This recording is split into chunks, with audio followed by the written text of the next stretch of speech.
जय हिंद। मैं शिव सर आपका स्वागत करता हूं अपने YouTube channel SSC classes in my way. So let's go ahead and we were discussing. हम अभी लास्ट लेक्चर में जो था हम लोग सिंथेसिस को मतलब डिस्कस कर रहे हैं। उसमें हम लोगों ने सिंपल सेंटेंस कर ली है। अब आगे हम लोग करने वाले हैं कॉम्प्लेक्स सेंटेंस। आज कॉम्प्लेक्स सेंटेंस में देखते हैं कि क्या क्या कैसे कैसे चीज़ें होती हैं, कैसे कैसे आप कर सकते हैं। और मैं फिर से आपको बता दूं, अगर आपको ये लगता है कि सर बहुत ही शॉर्ट में बहुत वो हो जा रहा है, तो हाँ, ये बिल्कुल शॉर्ट में है। I am not going to elaborate so much actually because your examination is ahead, आगे है। सो इस वजह से ये बहुत ज़्यादा एलिबरेटेड नहीं हो रहा। बट एग्ज़ाम होने के बाद जब मैं सीक्वेंस की जो क्लासेस चल रही उसमें जो चलेंगी वो बहुत ही विधिवत तरीके से, बहुत ही आराम से और एकदम एलिबरेटेड मतलब एक एक्सटेंडेड फॉर्म में चलेंगे। सो आगे बढ़ने से पहले वीडियो को लाइक कर दें, सब्सक्राइब कर दें। देखिए, चलिए आज हम डिस्कस करते हैं कॉम्प्लेक्स सेंटेंस। एक्चुअली बेसिकली हम ये देख पाएंगे कि कॉम्प्लेक्स सेंटेंस होता क्या है। अभी इस वीडियो में आप क्या क्या देखेंगे, हम देखेंगे कि कॉम्प्लेक्स सेंटेंस होते क्या हैं, इसको कैसे कंबाइन किया जाता है। अगर दो अलग सेंटेंस आए हैं तो उसे कॉम्प्लेक्स सेंटेंस में बनाने के लिए क्या क्या चीज़ें आप यूज़ कर सकते हैं। सो उन सभी चीज़ों को डिस्कस करने के लिए हम यहाँ पर हैं। तो चलिए धीरे धीरे हम डिस्कस करते हैं।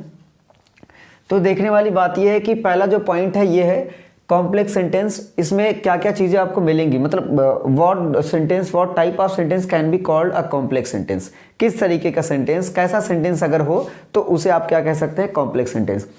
तो जो सबसे पहला like a definition you can say, आप डेफिनेशन कह सकते हैं complex sentence, two or more than two sentences are combined to make a single sentence. मतलब दो या दो से अधिक सेंटेंस का यूज किया जाता है जोड़ करके बनाने का एक सेंटेंस, बिकॉज सिंथेसिस का नाम ही वही है। In this sentence one main clause, एक तो मेन क्लॉज होगा and at least one subordinate clause. This point what है, ये जो पॉइंट लिखा गया है at least one subordinate clause. At least का मतलब एक तो श्योर है। अब ज्यादा से मतलब एक से ज्यादा भी हो सकता है, दो हो सकता है, तीन हो सकता है, दो हो सकता है, तीन हो सकता है, लेकिन एटलीस्ट का मतलब वन मस्ट, एक तो जरूर होना चाहिए। So I think this is clear. ये आपको क्लियर हो गया कि दो या दो से अधिक सेंटेंस को मिलाकर एक सिंगल सेंटेंस बनाया जाता है। और इस सेंटेंस में आप देख पाएंगे कि एक मेन क्लॉज होता है और एटलीस्ट वन सबऑर्डिनेट क्लॉज का मतलब ये है। तो ये मेन क्लॉज, ये सबऑर्डिनेट क्लॉज, या इसे आप इंडिपेंडेंट क्लॉज भी बोला जाता है और इसे डिपेंडेंट क्लॉज भी आप बोल सकते हैं। तो इसमें कोई इशू नहीं, आप जो बोलें। एंड आई थिंक कि in one video I have told you what are the clauses. Clause क्या होते हैं, मेन क्लॉज क्या होता है, सबऑर्डिनेट क्लॉज क्या होता है, तो वो मैं पहले ही आपको बता चुका हूं। तो आप देखेंगे कि एक तो मेन क्लॉज होगा और एक सबऑर्डिनेट क्लॉज होगा। अब हम समझने वाली बात ये होती है कि जो मेन क्लॉज होता है वो तो एक ही रहता है, लेकिन जो सबऑर्डिनेट क्लॉज होता है ना, वो उसके टाइप्स होते हैं। सबऑर्डिनेट क्लॉज को कई टाइप्स में होते हैं। तो ये हमने लिखा है सबऑर्डिनेट क्लॉज। तो ये जो सबऑर्डिनेट क्लॉज होता है ना, ये तीन तरीके का होता है। एक तो नाउन क्लॉज होता है, एक एडजेक्टिव क्लॉज होता है एंड एडवर्ब क्लॉज होता है। देखिए, जो सबसे बेसिक चीज है, जो समझने वाली बात है, वो ये है कि क्लॉज क्या है। Clause is a group of word have a subject and a finite verb. एक फाइनाइट वर्ब होता है, एक सब्जेक्ट होता है, और that is like a sentence but can not be totally sentence. एक सेंटेंस पूरा का नहीं हो सकता, लेकिन वो सेंटेंस की तरह होता है और एक अपना मीनिंग भी देता है, तो वो कहलाता है क्लॉज। अब समझने वाली बात है, अगर वो नाउन की तरह काम करेगा तो नाउन क्लॉज कहलाएगा। अगर एडजेक्टिव, देखिए क्लॉज है मतलब group of sentence, group of words होना चाहिए एंड अ वर्ब होना चाहिए, एक सब्जेक्ट होना चाहिए, तो वो क्लॉज कहलाएगा। उसी के साथ साथ अगर वो पूरा का पूरा जो ग्रुप है जो क्लॉज कहला रहा है, अगर वो एक एडजेक्टिव की तरह काम करेगा। अब एक एडजेक्टिव का कंडीशन क्या है, एक एडजेक्टिव को आप ऐसे समझ सकते हैं कि अगर कोई एक एडजेक्टिव होता है वो नाउन और प्रोनाउन को क्वालिफाइज करता है। तो अगर वो पूरा क्लॉज, वो पूरा का पूरा क्लॉज मिल करके अगर किसी नाउन के किसी प्रोनाउन को क्वालिफाई करेगा, अब बात आती है कि वो किसका नाउन रहेगा, किसका प्रोनाउन रहेगा, तो आप यकीन मानिए ये है सबऑर्डिनेट क्लॉज यानी कि डिपेंडेंट क्लॉज। तो ये जिस नाउन या प्रोनाउन को क्वालिफाई करेगा ना, वो होना चाहिए मेन क्लॉज का, प्रिंसिपल क्लॉज का होना चाहिए। ऐसा ही एडवर्ब क्लॉज का मतलब वही वर्ब, मतलब सब्जेक्ट होना चाहिए, वर्ब होना चाहिए, ग्रुप ऑफ वर्ड होना चाहिए। तो ये होगा एडवर्ब। अगर वो एडवर्ब का क्या फंक्शन होता है, एडवर्ब करता है वर्ब, एडवर्ब एंड एडजेक्टिव, ये तीनों के बारे में मॉडिफाई करता है। तो आप अब इसे समझ सकते हो कि अगर एडवर्ब है तो वो किसी न किसी नाउन के बारे में तो कह नहीं सकता, तो वो एडजेक्टिव के बारे में कहेगा। या वर्ब के बारे में। लेकिन इस क्लॉज के सेंटेंस में, मतलब कॉम्प्लेक्स सेंटेंस में, इसमें आप हमेशा ध्यान देंगे कि जो एडवर्ब होगा मेनली ये वर्ब को क्या करेगा, मॉडिफाई करेगा। अब क्वेश्चन उठता है कि सर आपने बताया कि एडवर्ब जो क्लॉज है ये वर्ब को मॉडिफाई करता है, लेकिन किसके वर्ब के? तो आप ध्यान रखें ये जो वर्ब आएगा ना ये मेन क्लॉज का रहेगा। ऐसे ही ये इसमें जो नाउन और प्रोनाउन आते हैं जो करने के लिए, वो भी किसके होंगे, मेन क्लॉज के होंगे। ठीक, आगे चलते हैं। तो ये आपको समझ में आया। तो पहला है नाउन क्लॉज। ठीक, इसमें noun sentences are such sentence, मतलब नाउन क्लॉज ऐसे कह लें, sentences are such sentence forms which is used as noun in sentence. ऐसे क्लॉज होते हैं, ऐसे जो सेंटेंस, मतलब एक क्लॉज एक सेंटेंस की ही तरह होता है। ठीक, तो ऐसा सेंटेंस, ऐसा क्लॉज जो नाउन की तरह यूज किया जाए वो क्या होगा आपका, सबऑर्डिनेट क्लॉज, मतलब नाउन क्लॉज होगा। तो आप इसमें ये जो लिखा गया है एक एग्जांपल है, इसको, ये दो सेंटेंस है, इसे हमें कंबाइन करना है। तो कंबाइन करते हुए हम ऐसे लिखते हैं, कंबाइंड वाला फॉर्म ऐसे होगा। इसमें समझते हैं the information was wrong, the terrorist was in the house. ये दो सेंटेंस है, इन्हें हमें कॉम्प्लेक्स में बनाना है, तो जोड़ना है। तो हम क्या यूज कर सकते हैं, यूज ये कर सकते हैं, the information was, the information was wrong that terrorist was in the house। तो ये पूरा का पूरा जो क्लॉज है ना ये नाउन की तरह काम कर रहा है। इंफॉर्मेशन, वो इंफॉर्मेशन गलत थी भाई कि बताया गया कि उसमें कोई टेररिस्ट होगा, तो ये नाउन की तरह काम कर। और आप ऐसे समझने के लिए लिख लें कि लगभग जो दैट से स्टार्ट होगा वो हमेशा क्या होगा, नाउन क्लॉज ही होगा। हाँ, हो सकता है नाउन क्लॉज के जो पार्ट्स होते हैं एज अ वर्ब, एक सब्जेक्ट की तरह काम करता है, एक ऑब्जेक्ट की तरह काम करता है, एक प्रेडिकेट की तरह काम करता है। हाँ, तो वो वैरी हो सकता है। लेकिन अगर दैट से अगर स्टार्ट होता है, या मतलब ध्यान रखें कि अगर दैट से स्टार्ट होता है, देखिए क्वेश्चन उसमें ये नहीं पूछेगा, जो पेपर में आएगा वो उसमें ये नहीं पूछेगा कि आपको इसमें कौन सा वो है, सिर्फ आपको ये बना के लिखना होता है, ट्रांसफॉर्म करना होता है, दैट्स इट। तो ये काम सिर्फ आपको यहाँ भी करना है। तो दैट लगा के आपने, अगर दैट जो भी आता है लगभग वो नाउन क्लॉज होता है, हालांकि हमें ये आना चाहिए जोड़े कैसे जाते हैं, दैट्स इट। अगला है कि दिस, ठीक, ये आपका रहा नाउन क्लॉज को समझ में आया, जो नाउन की तरह काम करेगा। देखिए अब अच्छा एक चीज़ और है, हमारे पास तरीके हैं। तरीके ये हैं कि अगर सोचो कि अगर इसमें तीन चीज़ है, अगर एक ये आइडेंटिफाई कर पा रहे हैं, ये आइडेंटिफाई कर पा रहे हैं, तो जो बचेगा वो क्या होगा, नाउन क्लॉज ही होगा। तो इन दिस वे, इस तरीके से भी आप कर सकते हैं। नेक्स्ट पॉइंट है एडजेक्टिव क्लॉज।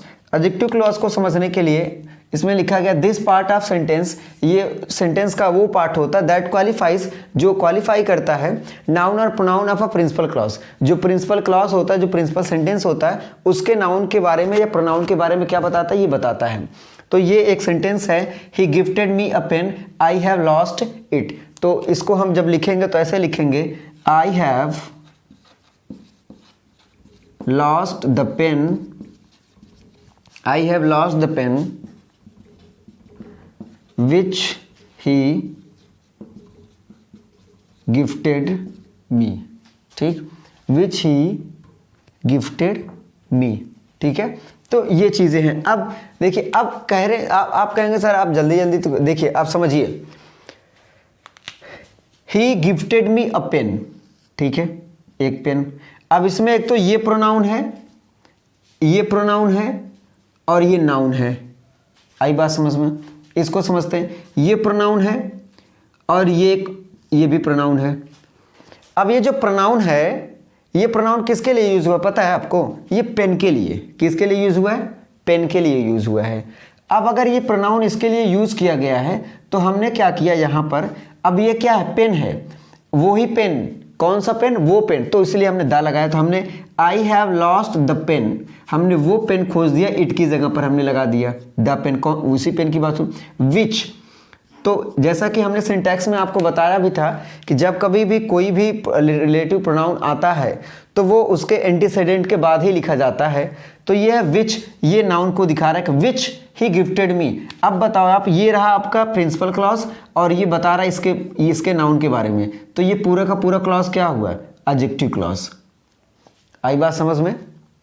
ये जो इट है ये पेन के बारे में है, तो वही विच उसके लिए हमने यूज़ कर दिया है। I have lost the pen, मैंने पेन खो दी, विच ही गिफ्टेड मी, जो उसने दिया था। तो ये विच किसके लिए यूज़ किया, इस पेन के लिए। तो ये क्या हो गया, और ये पूरा का पूरा क्लॉज है। तो ये क्लॉज क्या कर रहा है, इस प्रिंसिपल क्लॉज के नाउन के बारे में बता रहा है। तो आपको पता ही है कि this part of a sentence that qualifies noun और प्रोनाउन ऑफ प्रिंसिपल क्लॉज। सो ये क्या बन गया, एडजेक्टिव क्लॉज। नेक्स्ट जो पॉइंट है वो ये है कि adverb clause.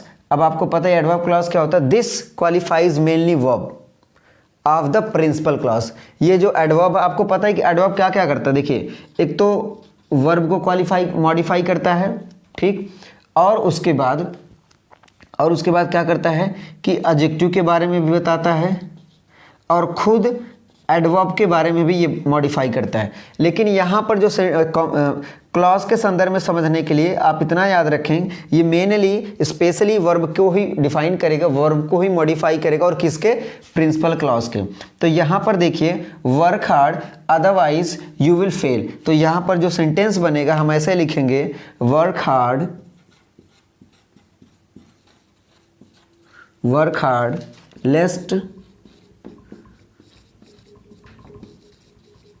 You should fail. देखिए, तो मतलब मेहनत करो अन्यथा अदरवाइज तुम क्या हो जाओगे, फेल हो जाओगे। तो यहाँ से लेके यहाँ जो है ना, ये है मेन क्लॉज नहीं है, मेन क्लॉज तो ये है आपका सबऑर्डिनेट क्लॉज, ये डिपेंडेंट क्लॉज है। ये जो लेस्ट, अब एक चीज़ हमेशा ध्यान रखेंगे, जब कभी भी लेस्ट का यूज़ होता है तो आने वाला जो भी सेंटेंस होगा उसके साथ हमेशा शुड का ही यूज़ होगा। आप कोई विल का यूज़ नहीं कर सकते, उड का यूज़ नहीं कर सकते। तो ये आप हमेशा ध्यान देंगे कि work hard लेस्ट you should fail. तो यहाँ पर होगा ये जो लेस्ट यू शुड फेल ना, ये क्या बता रहा है, भाई मेहनत नहीं करोगे तुम क्या हो जाओगे, फेल हो जाओगे। ये वर्ब दिखा रहा है, वर्क हार्ड, मेहनत करो अदरवाइज तुम क्या हो जाओगे, फेल हो जाओगे। तो यहाँ पर ये क्या है, ये बता रहा है एडवर्ब को मॉडिफाई कर रहा है मेन क्लॉज को। तो अगर प्रिंसिपल क्लॉज के वर्ब के बारे में बताएगा तो वो एडवर्ब क्लॉज होगा, अगर प्रिंसिपल वर्ब के नाउन या प्रोनाउन के बारे में बताएगा एडजेक्टिव क्लॉज होगा, अगर वो कुछ नहीं बताता है या किसी को मॉडिफाई या क्वालिफाई नहीं करता तो वो क्या होगा, नाउन क्लॉज होगा। आई होप आपको ये वीडियो समझ में आया होगा, ये पूरा का पूरा lecture. Even if you have any doubt related to this problems, अगर इनसे कोई भी अगर आपको दिक्कत है तो कमेंट जरूर करें। और आई थिंक कि जो बोर्ड वालों का पेपर है वो है 30 मार्च, मतलब 30 मार्च को है। तब तक हम लोग कई भी करते रहेंगे, और प्रैक्टिस हम लोग बहुत आने वाले समय प्रैक्टिस हम करेंगे। अभी फिलहाल हम थ्योरी को लेकर चल रहे हैं। तो ये हो गया पूरा कॉम्प्लेक्स सेंटेंस फिनिश हो गया। इसके बाद बचा है कंपाउंड सेंटेंस। कंपाउंड सेंटेंस भी देखेंगे, एक लेक्चर 2 लेक्चर में वो भी हो जाएगा, और ये तो एक ही लेक्चर में होगा। It was not so longer, ये बहुत ज़्यादा बड़ा नहीं था, इसलिए it's been done actually in 1 lecture. So मिलते हैं नेक्स्ट वीडियो में। हाँ, अगर कोई भी दिक्कत हो तो ज़रूर करिएगा, और जो भी टॉपिक आपको समझ, जैसे कि अगर आपको दिक्कत है कि बोर्ड में कौन सी दिक्कत है, मतलब कि कैसे क्या करें, तो उससे ज़रूर आप कमेंट करिएगा। मैं आपको यहाँ से ज़रूर आपको एक्सप्लेन करूँगा और स्ट्रेटजी बताऊँगा कैसे कैसे क्या आपको करना है। तो चलिए ठीक है, आई होप आपको समझ में आया होगा। अगर वीडियो पसंद है तो वीडियो को लाइक करें, सब्सक्राइब करें और लोगों तक शेयर भी करें ताकि अच्छा सीख पाए। मिलते हैं नेक्स्ट वीडियो में। जय हिंद।